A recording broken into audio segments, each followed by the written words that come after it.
Hi, and welcome to the Thrive Alcohol-Free podcast.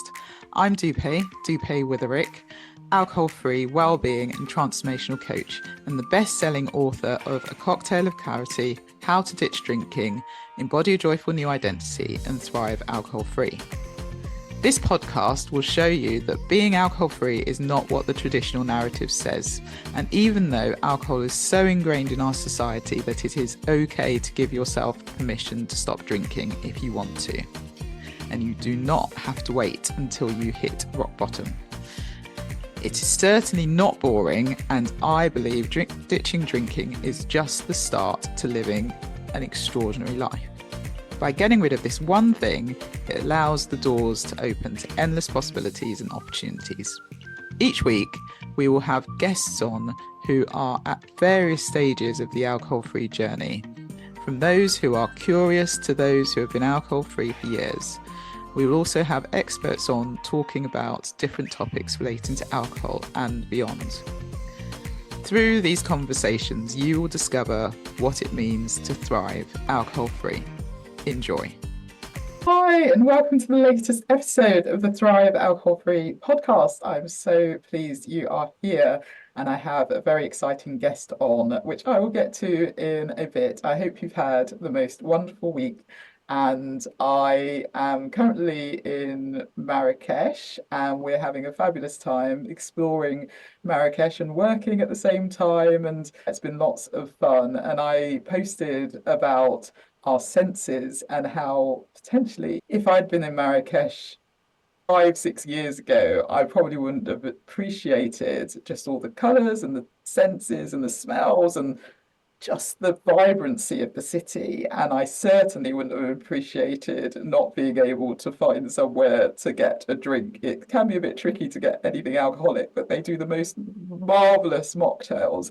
So I'm really enjoying that. But just really taking in the spices and the food and just the environment, all the colour and the rugs and the plates, and walking through the Medina and the markets and just seeing the different stalls. It's just been fabulous. But alcohol absolutely shuts down a lot of our senses. If you think about it, when you've had a drink, you might have walked into a really noisy bar, but after a while you don't really notice it. Or you've had a drink and you tend to sort of wobble a little bit around, and you might bump into someone, but again, you don't really think about it. Your sense of touch just isn't there. When you think about how your smell as well, you might have smelt something pretty rotten, but actually after a while that just wouldn't even occur to you. If you nipped to the loo or something and there was like an awful smell, you wouldn't really notice it. Then we talk about blurry vision and not really being able to see straight or hold that conversation. So our senses are really impacted by drinking, and that can just be after a couple of drinks. And so I was really mindful actually that just being able to enjoy Marrakesh and everything it offers, it would have been very different potentially before. And I would have probably thought, you go to the Medina and you wander around and it'd be like, right, where's a bar that I can get a drink at? And that would have been my focus versus actually, let's explore this beautiful place. Let's look at the mosque, let's look at the gardens, etc. So I'm very appreciative. And if you are thinking that potentially you would like to take a break from alcohol and have that time where you reset everything and you start to feel the joy as well, because I think a lot of the time we use alcohol to numb pain and numb negative things, help us with stress, help us relax. But really what we're also doing is we're numbing those positive things, we're numbing the joy. It just dulls us. And so if you're thinking that you want to take a break from alcohol and you'd like to start now, if you're ready for it, I'm currently doing my 21-day challenge group coaching program. Our first group coaching session starts today, but it will be recorded, so you can always catch up. But if you would like to join, there is still time, so I'll put the details below. It's a 3-week coaching program where we're really going to reset. If you know my story, I stopped drinking for 21 days and everything changed, and I've continued for what is now over 4 years. And so I would love you to look into it. You'll get support. You'll get guided through various tools and techniques. We'll do weekly coaching, hot seat coaching, Q&As. I'll also be talking through various topics as well to help you on this path. And there's also a Telegram group, so we have community there, and you can talk to like-minded people who are also going on this journey. And then there's some other goodies as well, which are shared along the way. And then you have the daily emails as well. So I'd love you to join. There's still time, and it's a very cost-effective investment at the moment. So feel free to check that out. And then the other thing that I'm really excited about, because we're 4 months away. I can't believe it's only 4 months away until the Finding Freedom retreat that's happening in Bali. And I would love you to join that. It's going to be an absolutely life-changing experience for you, because just by saying yes to yourself, you are stepping out of your comfort zone and going on this self-discovery journey. You're going to learn the power that's inside you and what you're truly capable of through the coaching, yoga, breathwork, sound baths, and healing ceremonies. You're really going to be able to let go of all those things that have been holding you back that you may not even have known. And if alcohol is a pattern as well, you'll be able to release those patterns and let them go. And so the retreat will help you learn tools such as EFT, meditation, visualization to help you in your daily life. And you'll also learn about things like human design, how to embrace your emotions, how to define your core values, set goals, and step into the future that you've always known was available to you, but may not have thought was possible.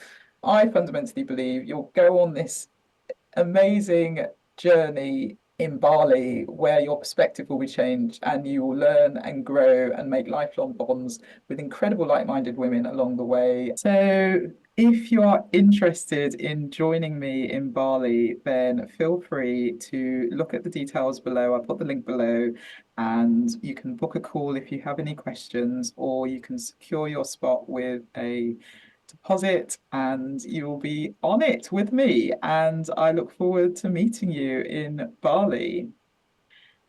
Okay, so today's guest, who I'm really excited about, I met him in December at an event, and I was delighted when he said he would come on to the Thrive Alcohol Free podcast. Today's guest is Dr. Don Wood, PhD, author, speaker, founder, and CEO of the Inspired Performance Institute and creator of the patented TIPP method, which focuses on helping people resolve their trauma and get their lives to a place of high performance. He's helped thousands of people live better lives and overcome the effects of stress, anxiety, depression, trauma, and addiction with his neuroscience-backed program, TIPP. The TIPP program is designed to clear away the effects of disturbing or traumatic events, repurpose old thinking patterns, and set the individual's mind up for peak performance. Dr. Don Wood is also author of 2 books, Emotional Concussions and You Must Be Out of Your Mind, and is releasing his newest book, Don't Mess With My DNA, in the near future. So I'm delighted Dr. Don is on the podcast. So without further ado, here is the episode with Dr. Don Wood. Enjoy. So welcome, Dr. Don. I am so pleased you are on the Thrive Alcohol Free podcast. So for those who may not know you, it would be wonderful if you could just give us a brief introduction and we can go from there. Very good. Yeah, I started the Inspired Performance Institute after realizing that my daughter had experienced trauma. And so she had 2 autoimmune disorders. And so there was no real answers for her. Everything was about managing, living, and coping with it. And once I started doing the research, we didn't know about her trauma at that point, and then we connected up the trauma to what she was dealing with. So what I do is I developed a program that we can eliminate the effects of anxiety, depression, post-traumatic stress, panic attacks using a cutting-edge neuroscience approach. Everybody just needs a reboot, and that's what we do. We reboot the brain. Yeah, and I absolutely love your work. I was lucky enough to hear a talk with you in December last year, and I was just blown away by the work you do. And it's so similar in terms of reprogramming the subconscious mind and helping people realize that it is a reboot. There's a glitch, isn't there, you talk about. And so maybe we can go into this a bit more. So, for someone who's potentially developed the habit of drinking alcohol and sees this as potentially, they'll be Googling, am I an alcoholic? Am I drinking too much, etc. What's your take on that then in terms of breaking that habit and knowing that there's a different way? Because I think a lot of people automatically go to, if I'm not drinking that much, or I haven't got a problem, or I haven't hit this path. But it is a habit that they do 3 or 4 times a week, or potentially every day. And so, how would your work help with that? Well, I take an interesting approach to it. And again, not everybody's addicted, but if you are addicted, well, I call it just basically a code. What you're calling are habits, right? Are really just codes because your brain's a computer. And what happens is if you repeat something over and over, consciously repeat it, then what Mm, happens is your subconscious takes it over. Because what mm, it says is if you've repeated this must be important to us. So instead of making it a thinking process now, it makes it an autonomic process. So it mm, gets turned over to the part of the brain that focuses on keeping you alive. And what you've inadvertently done is trained your brain to believe the alcohol is important. And so it'll keep bringing it to you because your subconscious doesn't know the difference between real or imagined, good, bad, right, or wrong. It's literal. So if every mm, time I take a drink of that alcohol, I feel better, that's mm, what the mind connects.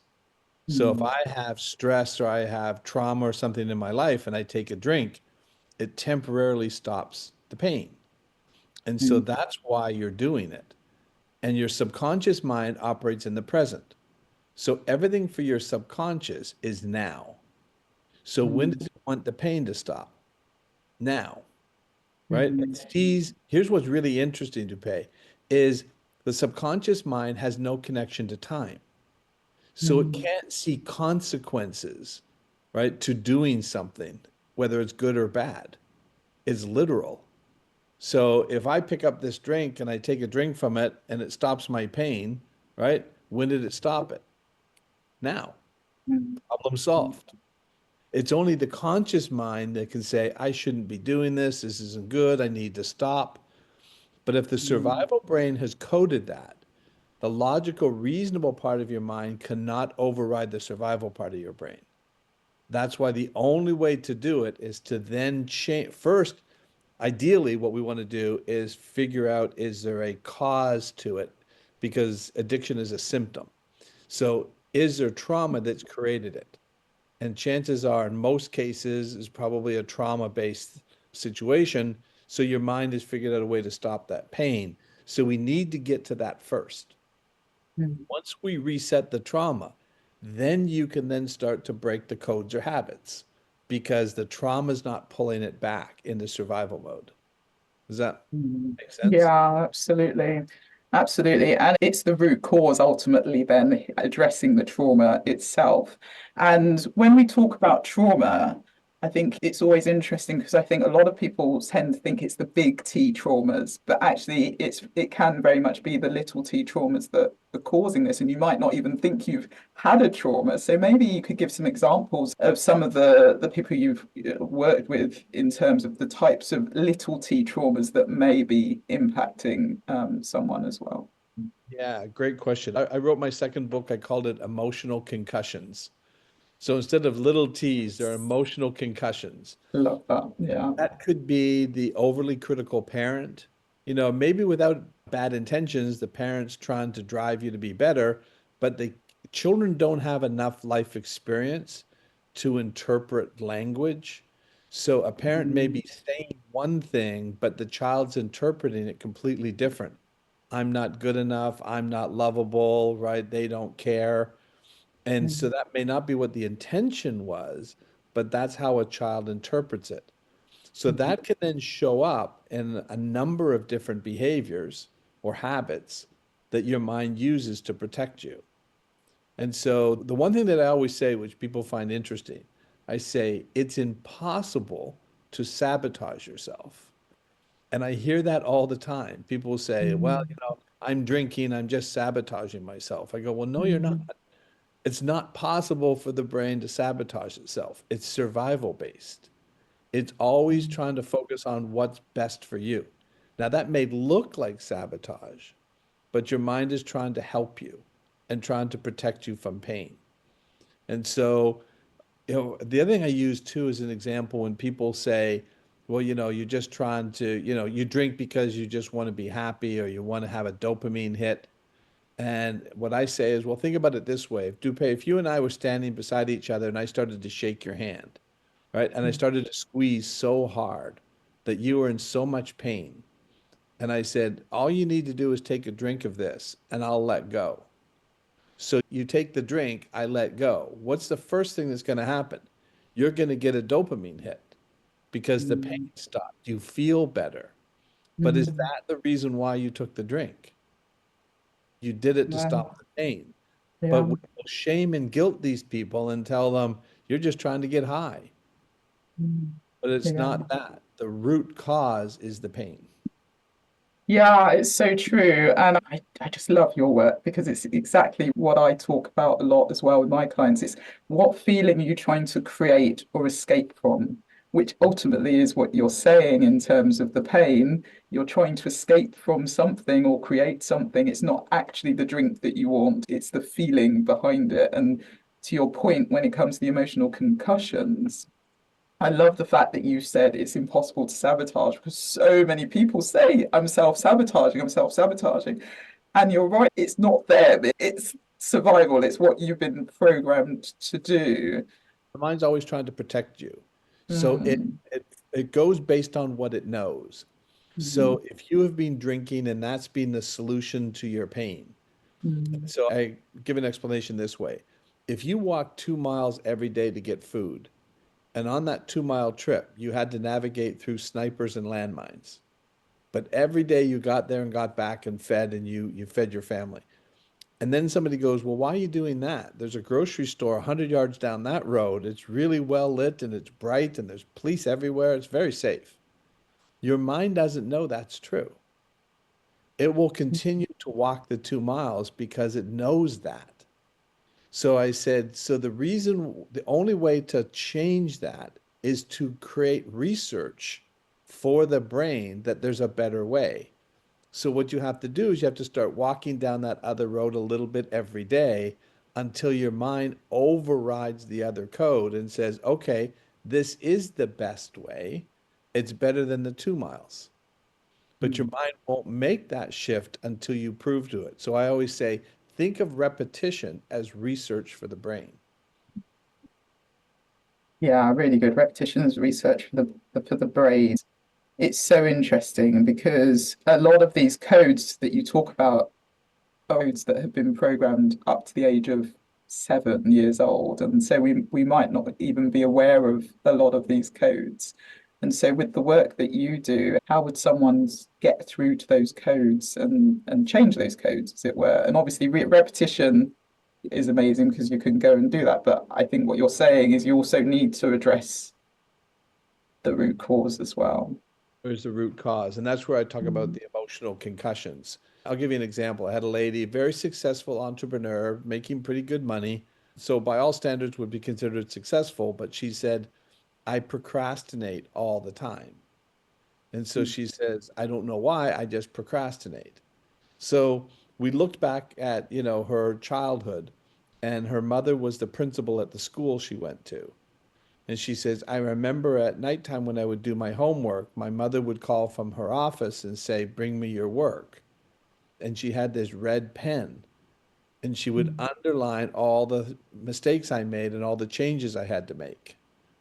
So mm, what happened was is as she became an adult, she was avoiding, right, making mistakes. So she would push it off to the last minute and say, I operate better when I'm under pressure because that was the way she coped and figured out a way because she was trying to avoid what? The pain of her mother, right? mm, Highlighting her mistakes. That hurts, as especially as mm, a child. Now, the mm, mother's not trying to hurt her, the mother's trying to help her. mm, But the child right, doesn't have enough life experience, she sees the person that's caring for her and loving her as being critical. And so now that sticks with her and that becomes her code. Avoid Yeah. that at all costs. So if I can wait to the last minute to put my presentation together, I don't have time to correct it. I just have to go with what I got. I'm sure I can resonate with that. I'm sure my listeners can resonate with that as well, because procrastination is just something that I find I do a lot, and I'm sure other people do. And you're right, it is probably because of something where you were either criticized or corrected a lot, and so then that's what you see, isn't it? And so actually doing it last minute, I've always said, "Oh, I'm very good at doing things last minute." You've just hit a nerve there, Dr. Thomas. I I hear need that to all think the time. about that one. I work better under pressure. I say Yeah, nobody yeah, does, right? you're right. What Yeah. they built up to sort of give them the ability to wait to the last minute. I'll Mm, get that done later, but it's generally used to protect themselves. That's an emotional concussion. But we had to find out where it got created because if you look at that, she'd probably say, "Oh, I had a great mom." Right? She mm, was very successful, principal of a school, did really well, like great educator. So she's not connecting that up to the procrastination. mm, But once mm, you find that, it's not a trauma that anybody would call a trauma, but it's an emotional concussion. It hurt her that her mother criticized her. That's what the mm, child was hearing, but that's not what the mother was trying to do. mm, I've got another good example. Another guy, very successful guy, making about $2 million a year, trading options, derivative stocks, very successful. But he came to see me because he said, in the fourth quarter, he says, I sabotage myself. And I said, well, tell me, what do you do? He says, my anxiety is so bad in the fourth quarter, I don't want to go into the office. He says, so I make excuses. I tell my partners I'm burning out. I need a vacation. I'll go golfing. I'll do anything but go into the office because my anxiety gets so bad. And so again, we go back, good childhood, right? He says, "Oh, my dad's my hero. He's my mentor. Very, very successful guy." He says, "He's the most resilient man I've ever met." And I said, "So explain to me the resiliency where you see that." And he says, "Well, he went bankrupt 4 times." And he says, "And every time recovered." And so I said, "Tell me about that." And he says, "Well, I remember we used to fly in private jets." He says, "And then in the middle of the night, being evicted, we'd have to pack up the car and leave." He says, "And then we'd mm. be back in private jets and then getting evicted 4 times as a child." What was his mind trying to do? Keep Protect them control. in the fourth quarter from losing everything. Mm, And that's where mm, the anxiety, and this is what we talked about at the event that you saw me at. mm. Anxiety is a message. Yeah. Anxiety is your mind trying to protect you from something. It's sending you a message. If you don't look at what the message is, you'll never solve the anxiety. Mm, So what I explained there is think of anxiety as the email that keeps coming in, but you delete it. And the next day they send it again. The next day they send it. So it's your bank telling you that they've noticed suspicious activity on your account. They want you to go in and check it and let them know that you acknowledge all these charges. mm, So, but if you ignore it, it's going to keep coming.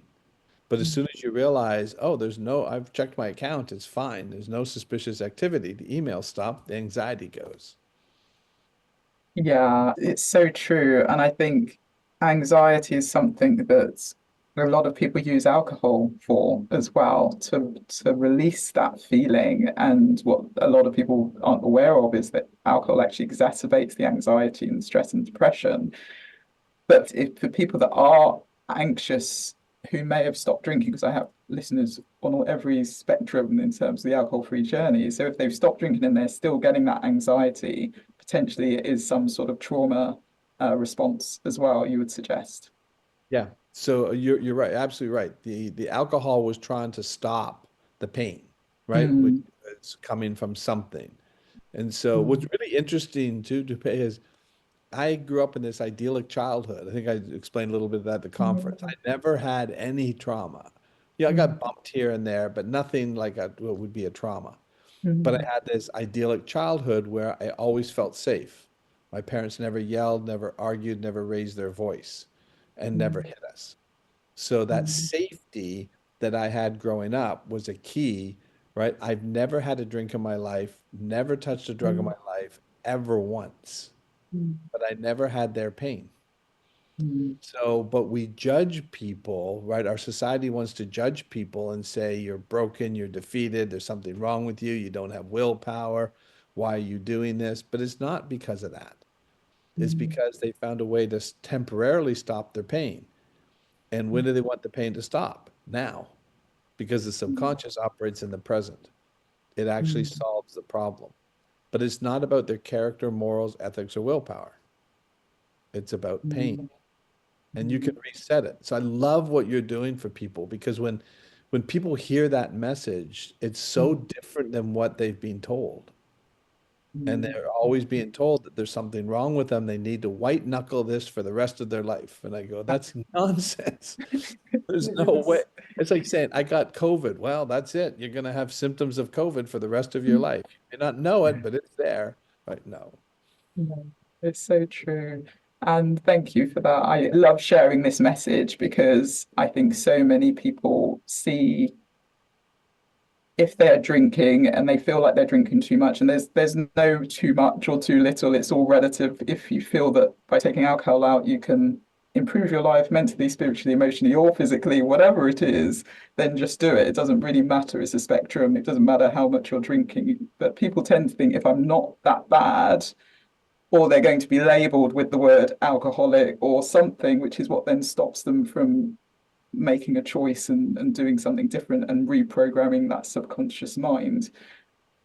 But ultimately, what you're saying, and it's science based as well, is it's just the reprogramming. It's nothing to do with you as a person. You are not a label. You don't need to label yourself. You can just reprogram. And I think the example you gave of walking down the street and not actually being able to do it and just carrying on with your habit of going through the landmines is so powerful because really that's all it is. It's finding different tools that you can use to change the way you behave, and that's then reiterating it and doing it over and over again. So one of the things I suggest is that you create an alcohol-free toolkit. So instead of reaching for a glass of wine or whatever your tipple is, you Yep. do something on that alcohol-free toolkit. You pause and then you maybe go for a walk. So you're putting something in instead of instead of having to have that drink. You're actually thinking, right, instead of having that drink, I'm feeling like this, so I'm going to do this because that's what I've decided. When I feel like this is where I go with my alcohol-free toolkit. But what you do in terms of tip is even more amazing because you can release all of that to the point where it's not even an issue in a few hours. Is that correct? As little as 4 hours. So Yes, get to exactly. the root of the problem, clear that, and then work on the code. So it's 30 days of audios, right? To then start getting the mind to reset those codes. But it's Mm, easy to start resetting codes when you don't have the pain of the trauma pulling it mm, back. So yeah, that's what we yeah. have to do. And that's what AA and NA miss is Mm, they try to recode you. So mm, they're saying you can't touch alcohol, you can't be around alcohol, you're going to have to mm, avoid it for the rest of your life, right? And you're going to have to fight this. And I'm mm, just saying, well, that's true because you never fixed the problem. So if mm, you came mm, into the ER with a broken leg and we gave you a needle of morphine and said, how do you feel? And you go, actually, it doesn't hurt anymore. Oh, good, go home. mm, Then you mm, go home, the morphine wears off, you come back in, you need more morphine. But the key is to reset the leg and let it heal. mm, So you don't need the morphine. What you need is to reset. mm, And that's what our program does. It's a reboot. Go to mm, the pain first and then reset it. But it's yeah. certainly not about, and I use this, example. If I walked out of my house every day and I took a leaf off of the tree at the front of the house and I ate it, eventually I could not pass that tree without eating a leaf. What does Mm, that say about my character, my morals, my willpower? Nothing. mm, It's yeah, coding, yeah. right? And your brain is a computer. So Mm, if I type into my computer, if you ever had your computer tell you, don't type that, that's not good, right? It's literal. It just takes the programming. mm, And yeah. then you take a child between the ages of 0 and 7, who have no ability to make choices of what they're coding themselves, right? That's why. So I wrote my latest book is called Don't Mess with My DNA, Mm. because I'm talking about how the way we raise our children will affect the way their DNA is read and transcribed. And that will change the rest of the course of their life. Mm. So you need to be aware of it. Even with the best of intentions, we can change the coding. Yeah, yeah, absolutely. And I got into this work about 4.5 years ago properly. I'd been coaching and mentoring as part of my role for many, many years, but I started really studying and qualifying as a transformational coach, etc., 4 and a bit years ago. And our daughter at the time was 6 and she was about to turn 7. I was like, oh my goodness, we've damaged her already. You Right. learn all of this and you just think, oh my gosh, right. And it isn't that at all. As you say, we can only do what we know what we know at the time, and we can only do that. And so it's not about stressing people out or helping people, making people think, oh my goodness, what am I doing to my child? But it's about being aware of it, isn't it? And I think your book helps with that, just to get that understanding. That's the whole point, is because we don't get a manual with the child, right? You buy a car, you get a manual. You don't get it with your child. But the idea is to just make them aware of the words you choose, right, have an impact. So be Mm, careful with the way you say it. But what I mm, also put in the book is we're going to make mistakes, right? And it's all correctable. It's all mm, fixable. You haven't damaged your child unless you mm, just continue with that kind of behavior. So if you want to fix it, there's absolutely the brain is so malleable, right? The neuroplasticity, and we're just publishing a study right now of people who had extreme trauma, did not respond to any kind of other treatments. They had anxiety, post-traumatic stress, depression, and panic attacks. And so we took them through our program, but we brain mapped them before we did our program and then brain mapped them 30 to 90 days afterwards. And the thing that we were looking for was, what's the change in neuroplasticity? How much can the gene that regulates neuroplasticity upregulate? And the mm, average amongst the group, the youngest was 15, the oldest was 63. So a big diverse age group, diversity in mm. terms of the things they were dealing with. And we got a 46% increase in neuroplasticity Wow. In because 30 to 90 days. Wow. is the gene that regulates that in the DNA. As long as you're being chased by a lion, it's not going to go and try to grow and learn. It's Mm, going to limit it. And that's neuroplasticity. Once it feels mm, safe, then it allows the system to go back into, okay, what else can we work on? How can we grow? What can we learn? And that's why you see so many children coming from homes that have all kinds of trauma, right? They struggle in school mm, because the gene that regulates that ability of the brain to adapt and grow is affected. mm. But the good news is it's all fixable. Yeah. Yeah, that's amazing. And that's some of the work that I do in terms of nervous system regulation, breath work, EFT, just to calm the nervous system down. But as you say, if there is that deep trauma there or any trauma there that's stopping you from moving forward, those things are great, but you do still need some sort of intervention as well to allow you to really benefit from that. Yeah, and that's what we'd love to work with you and what you're doing and provide Mhm. you with access so that you can add this in so Yeah. that you can imagine what happens when you get that out of the way. You're already doing amazing work. Imagine what happens Mm. when you take the leash off that they're struggling with and then Yeah. their ability to grow, right? So, like I said, those people who were not responding to traditional treatment, right, Mm. all of a sudden have a 46% change in their Amazing. neuroplasticity. So then you Mhm. start working with them, what's going to happen? They're going to absorb Yeah. it. Yeah, You know, absolutely. I had a Absolutely. pastor say to me one time, he says, "This is making so much sense to me now." He says, "I would pastor the people coming to church and they would sit there and go, 'Yes, pastor, yes, I'm going to do that. And absolutely, that's what I'm going to do from now on.'" And then they go right back to their old behavior. And he Mm. goes, "I didn't Mm. realize it was the trauma that kept bringing it back. I thought Mm. it was a conscious thing. They're telling me they're going to do it, but it's subconscious."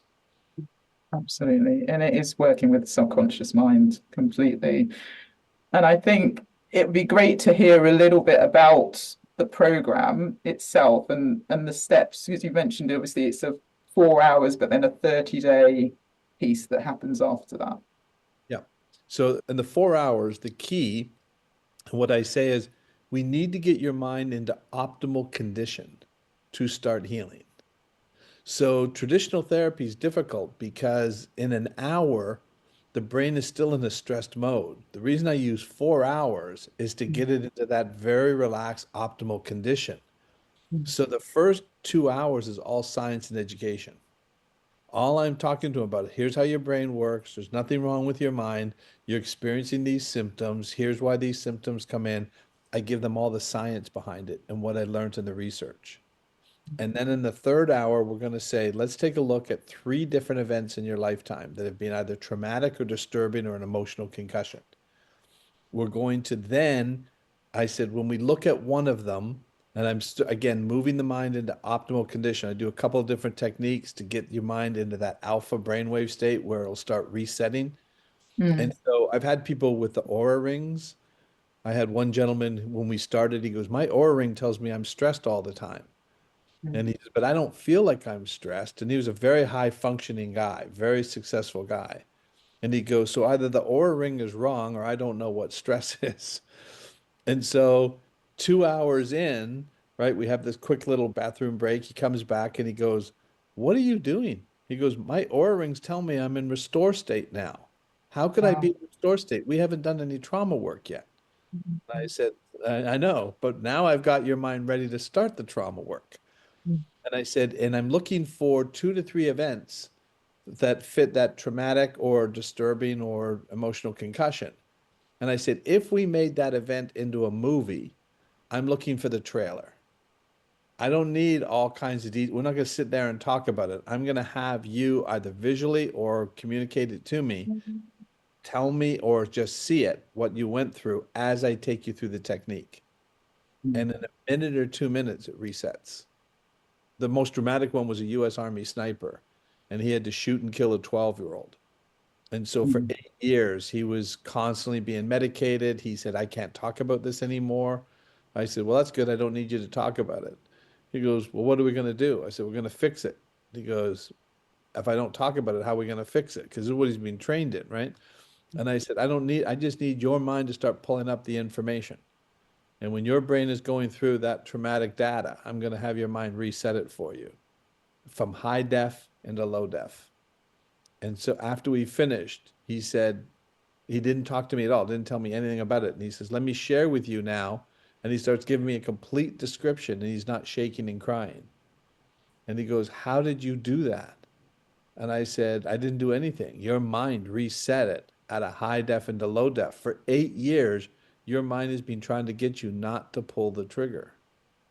It's seeing mm, that trauma in real time and it's mm, calling for an action. So the thing that I say to people is if you have an emotion, a feeling, or a sensation, your mind is calling for an action. What's the purpose of fear?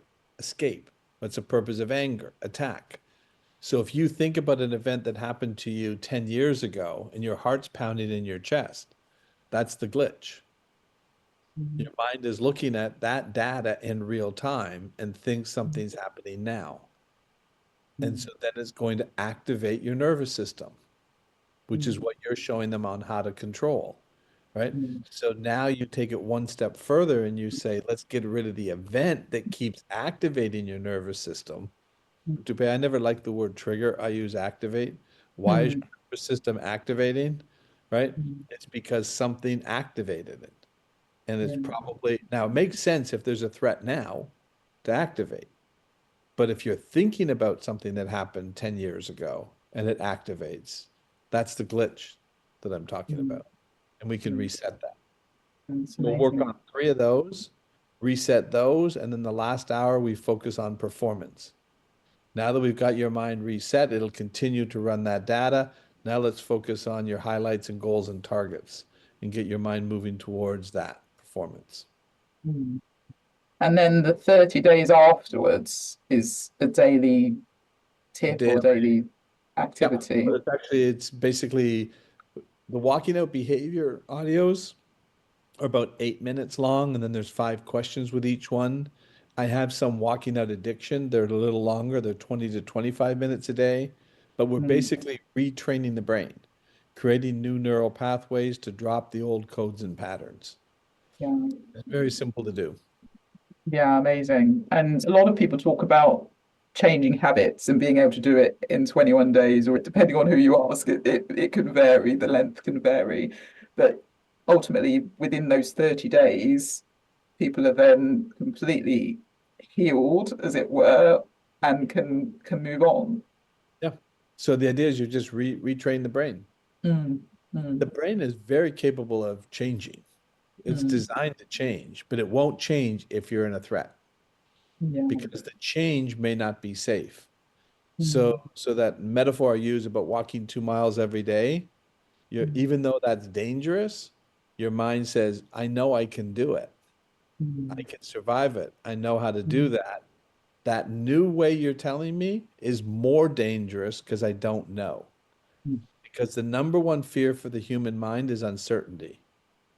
So mm, the very safe route that I told you about that would guarantee your safety, right, is mm, still uncertain. The mind won't make a change to an uncertain way if it has a certain way, even if it's not safe. mm. And that's why I love the phrase everything you want is on the other side of fear, because ultimately it's change, but we're afraid of change because, as you say, that's the way the brain works. So if you can get through that, then actually you get over that fear and you can retrain the subconscious mind. It's amazing what you can then go on to achieve. Understanding the science behind it. Why does Mm, the mind do that? You say, well, why would the mind put me on this really bad path? It's sabotaging me. mm, Well, no, you walk the 2 miles every day and you got food. It's not sabotaging you, it's protecting you. It says, we know that route. We've gotten really yeah, good at navigating it, right? Don't make a change because the change could be more dangerous. We have mm, no idea how dangerous that other route was, no matter how much somebody consciously tried to. My conscious mind could say, well, that makes total sense. Yeah, I'm mm, going to do that. The subconscious will go, hold on. No, we don't know that. And unless I know with more data, and that's the mm, research, you give me enough mm, data, I'll make a change, but I'm not making quick changes. Because when mm, you think about it, quick changes may not be safe. So the mind has learned to protect you by saying every time if we try to make a quick change, we don't know, that creates more uncertainty, which creates more stress. mm, mm. This is amazing. So let's talk about your books. I'd love it if you could. We've obviously touched on the emotional concussions and the other one, but maybe give a flavor as to what people could expect if they wanted to get your books. Yeah, the first one was the one I wrote really about how I developed the program. And I called it You Must Be Out of Your Mind, right? And the idea is to get you out of the way your mind is working. And just what we talked about, the mind will not make fast changes, so you have to train it. So I talk about how I developed the program. I talked about how the pharmaceutical industry took over the medical business in the 60s. And so now everything is a pill. Everything is, and you can see how people can use alcohol as well as another way to solve their problems. But our brains are so brilliant. So here's a great example. This is something I talk about. I work with veterans. So a lot of veterans are using marijuana. They're prescribing them THC, right? The reason they prescribe them that is to try to help them calm down, right? Chill out. So Mm, what I explain to them is if you look at the chemical structure of THC, that almost has the exact chemical makeup of another molecule in your brain called anandamide. Anandamide is basically the endocannabinoid that releases serotonin. mm, So that endocannabinoid is released when you need to de-stress. And so anandamide will attach to the receptors in the brain and then send serotonin to chill you out and calm you down. So THC looks almost identical in chemical makeup to that. So when the THC hits the brain treats it the same way and produces anandamide. mm, So why are all these veterans using THC? The reason is that when they're stressed with post-traumatic stress, the brain won't produce anandamide. So the only way they're getting relief is to use the THC, when really what they only need is the anandamide. But post-traumatic stress keeps the brain in that constant fight or flight. If it's in fight or flight, it's not going to produce a chilling effect because that could kill you. You're being chased by a lion. We don't need to chill out. We need to keep running.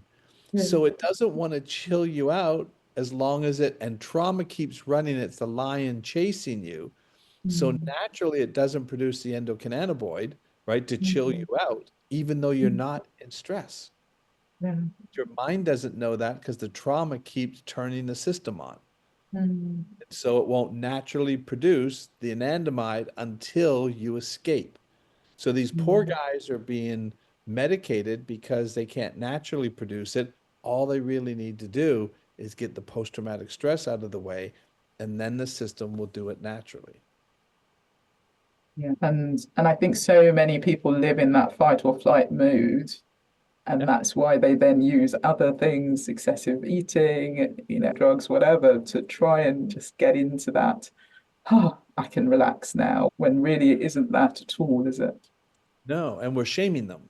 What's Yeah. wrong with you? Why are you doing this to your family? Why are you going out and getting drunk and going out to Mm, bars all the time? Because they can't figure out another way to stop it. mm, And so mm, they need a resource to stop it. So what you're doing and educating them about it's really a code, it's a habit, right, mm. is amazing because they felt all of this shame and guilt. Well, it's because of my character, my morals, my Yeah. ethics. I don't have willpower. That's nonsense. It comes back and even choice. One of the things that I talk about, and this is really interesting, is what I say to somebody about choice. So if I said to you, Dupe, the blouse that you're wearing, right? Did you choose to wear that today? What would you Yes. tell me how Yes. you chose it? Tell me what the process was. I looked at my wardrobe. I'm wearing some blue jeans, and so I was thinking, oh, what can go with it? A white crisp linen shirt. Knowing I was talking to you, so I thought I'd put this shirt on. So you saw the shirt, right? The thought came Yeah, in, you acted on the yeah, thought. This would look good with that. yeah, Why didn't you choose the pink polka dot shirt? yeah. I haven't got a pink polka dot shirt, but But I wanted you to pick the pink polka dot shirt. Why didn't you pick it? Well, I don't have it. How could I choose it? yeah, So when you have people who are stuck in addiction, we say, yeah. why are you choosing that? Is because that's all they have available. Something. Oh, yeah, yeah. So So they true. put it in their closet, right? And that drink is the thing that's sitting in the closet. It's the white linen shirt, right? Mm, They mm. don't have another alternative. What you're doing is give them another thing to put in the closet that they can eventually, and just got to keep going back and choosing that, right? Until eventually it becomes easy to make the choice because it's available. But don't shame them because they didn't pick it because they didn't have it. Yeah, yeah. And then this also goes down to parenting as well, because I don't want anyone listening to think, oh my goodness, I've ruined my children because they're teenagers now. But again, you only can act on what you know at the time. And so grab Dr. Don's book and you can learn a bit and then you can go forward with that knowledge. So if people want to do your course as well, your program, how best for them to do it? I've got listeners from all over the world, so I know you do have a digital version as well as an in-person version. Yeah, so we have obviously the in-person. If you come to Orlando, I do it one-on-one with you, but I can do it over Zoom as well, same Mhm. 4 hours, or you can do the digital version where you do the whole 4 hours in your own home, and it takes you Mm, right through the whole program and mm, get great results with it. mm. Because again, it's just education science. I give you all the techniques to use, and you Yeah. do it, and very, very effective. So there's no difference if someone does it with you in person, online, or via the digital mode. I Apart from always say it's obviously you, it's I get you get to speak to Dr. Don, so that's a great thing. it's the book and the movie. I'm the book, Yeah, the movie. If you went to see the yeah, movie, you go, oh, that movie was really good. But if somebody read the book, they'll go, oh, but they did put all this in and that in. And one-on-one with me, I can put in a lot more detail. So yeah, of depending on course. your situation, what we always do though is somebody says they did the online, but they still feel like they need maybe the one-on-one. We don't Mm, add on that cost again, we take off that cost, right? So, Okay, great. so that they get that benefit. Fantastic, fantastic. Well, this has been an absolute pleasure, and you're just full of so much wisdom. Is there anything else that you want to share that we might not have covered? The thing that I say to everybody when I first start off, there's nothing wrong with you and there's nothing wrong with your mind. Mm, And Dupe, I've had people cry when I say that. I had one mm, lady who was alcohol, she was alcohol addiction, and she literally started to sob. She goes, "That's not how I've been treated." She mm, said she refused to go back to another rehab. Her brother brought her in and saying that she refuses, she won't go back to a rehab. And what she said I thought was really powerful. She says, "I refuse to unpack my suitcase of shame again." I thought, wow, that's really powerful. wow. Yeah, yeah. And So it is something that people live with, isn't it? People think there is something wrong with them, but ultimately everyone is whole and all the answers are inside you and there's nothing wrong with you. So I love that you've said that. yeah. And again, like I said, I've never had a drink in my life, never touched a drug in my life, but I never had their pain. So if I'd have had Mm, their pain, I would have found that probably that either that resource or a similar resource. It's just about the way absolutely. the brain works. Pain is a very, very powerful motivator. Yeah, so true, so true. Well, thank you so much for being a guest on the podcast. And I know you've never drunk, but I'm going to ask you the question anyway, because it would just be useful, helpful to get your point of view. But what would you say thriving alcohol-free means to you? So thriving, what was that? Thriving. Thriving alcohol-free. Yeah. Oh, I have lived my whole life like that, and Yeah. it's amazing, right? So I remember when I was a teenager, it was all that pressure. You need to have a drink. One guy said to me one time, he says, "Just have a drink. It'll help you relax." And I said, "If I'm any more relaxed, I'm going to be a pool of water on the floor." You really don't need it. I mean, I've lived my life without it, and it doesn't mean that I don't have things come at me and I can get stressed out here and there. But as a child, my system learned to reset. So if I Mm, got bumped by a teacher, a coach, a friend, I came back into my home, and my home was so safe that went back into safety. My nervous system reset. It's similar to mm, what an animal does. When an animal gets attacked, what do they do afterwards? They shake it off, right? And so they literally yeah. shake and they're resetting their nervous system.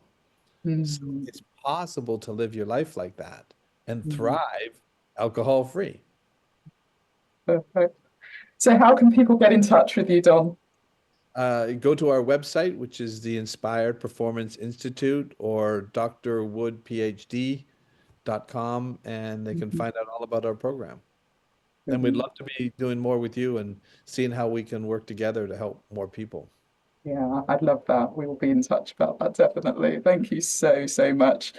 Well, I think that's been a real treat for the listener, and I'm sure they have got a lot out of that. And I really want to reiterate what you said about the fact that it is a program, it's a glitch, it just needs to be rebooted, and it's nothing to do with you, and you are not self-sabotaging, because I think that's a really powerful message.